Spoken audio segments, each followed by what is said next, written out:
आप देख रहे खबर राजधानी सुबह में राजेश कुमार अमर शहीद रामफल मंडल का शहादत दिवस को लेकर श्री कृष्ण मेमोरियल हॉल में जो है ओबीसी मोर्चा की तरफ से भव्य समारोह का आयोजन किया गया।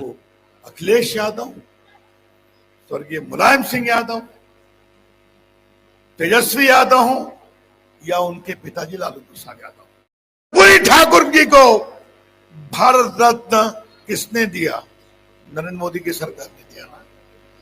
लालू जी उनके शिष्य बनकर राजनीति करते थे। 10 साल थे मनमोहन जी की सरकार में, नरसिंह राव की सरकार उनके खंभों पर चलती थी, उनको भारत रत्न नहीं मिला। ये हैं बड़े सवाल।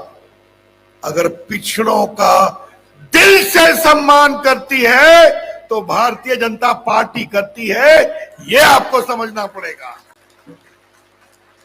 और बाकी पार्टियां पिछड़ों के नाम पर परिवार को आगे बढ़ाती है, चाहे वो अखिलेश यादव, स्वर्गीय मुलायम सिंह यादव, तेजस्वी यादव हो या उनके पिताजी लालू प्रसाद यादव। आज रामफल मंडल जी के शहादत दिवस के अवसर पर हम आप सब लोगों से आग्रह करेंगे, मेरे साथ नारा लगाएंगे, रामफल मंडल अमर रहे। और रामफल मंडल जी ने लड़ाई लड़ा। 1942 का जो आंदोलन हुआ उसमें भी उन्होंने लड़ाई लड़ा और जिन लोगों के खिलाफ संघर्ष करना था उसमें थोड़ा भी वो विचलित नहीं हुए, चाहे वह पुलिस इंस्पेक्टर हो या अनुमंडल पदाधिकारी या हवलदार, जिसके खिलाफ भी संघर्ष करना था उन्होंने संघर्ष किया, ये जानते हुए कि इसके परिणाम क्या होंगे। उन्हें मालूम था कि मैं ये संघर्ष कर रहा हूं, मुझे फांसी के फंदे पर झूलना पड़ेगा। फांसी के फंदे को चूमने का काम किया रामफल मंडल जी ने भारत माता की आजादी के लिए। और मात्र 19 वर्ष की उम्र में 1943 में वो फांसी के फंदे पर भागलपुर के सेंट्रल जेल में हंसते हंसते फांसी के फंदे पर चढ़े। आज उनके शहादत दिवस पर इस सभागार में उनकी स्मृतियों को याद करने एवं उनको नमन करने का अवसर हम सभी को प्राप्त हुआ है।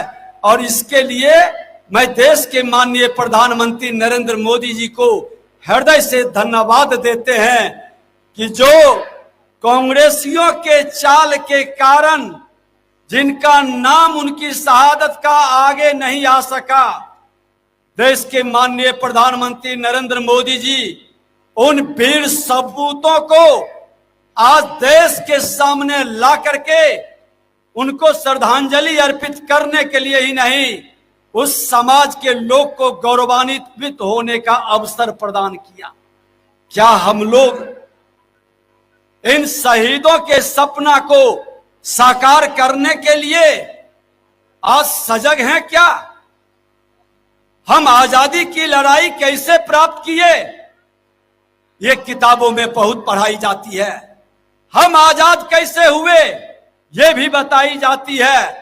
आजादी में किनका योगदान रहा, ये भी हम जानने का प्रयास भी करते हैं और जानते भी हैं। लेकिन कभी किसी ने आजादी के 75 वर्ष के इस अवधि में अमृतकाल वेला हम मना रहे हैं, कभी गंभीरता से इस पर चर्चा क्यों नहीं होती है कि हम गुलाम कैसे हुए?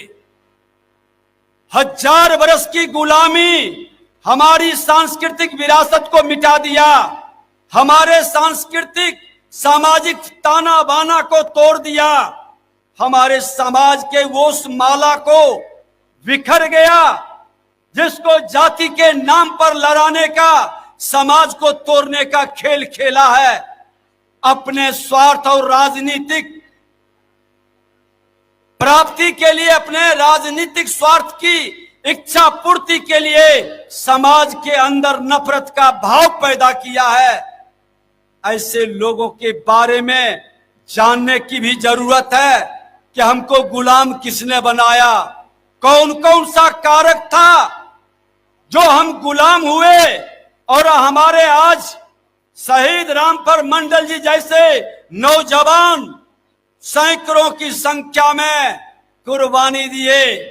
संकल्प लेना होगा कि हमारा देश फिर से गुलाम न बने, देश के अंदर जो तत्व के लोग जातीय संघर्ष कराता है, जाति के नाम पर राजनीति करता है, संविधान बचाने की बात करता है, संवैधानिक संस्था का अपमान करता है, जनता की गाढ़ी कमाई लूट करके आज देश को गुलाम बनाने का एक विकृत मानसिकता लेकर के देश के अंदर अराजकता पैदा करता है। इस मानसिकता से मुक्ति के लिए हम अपने शहीदों के सच्ची श्रद्धांजलि अर्पित करें।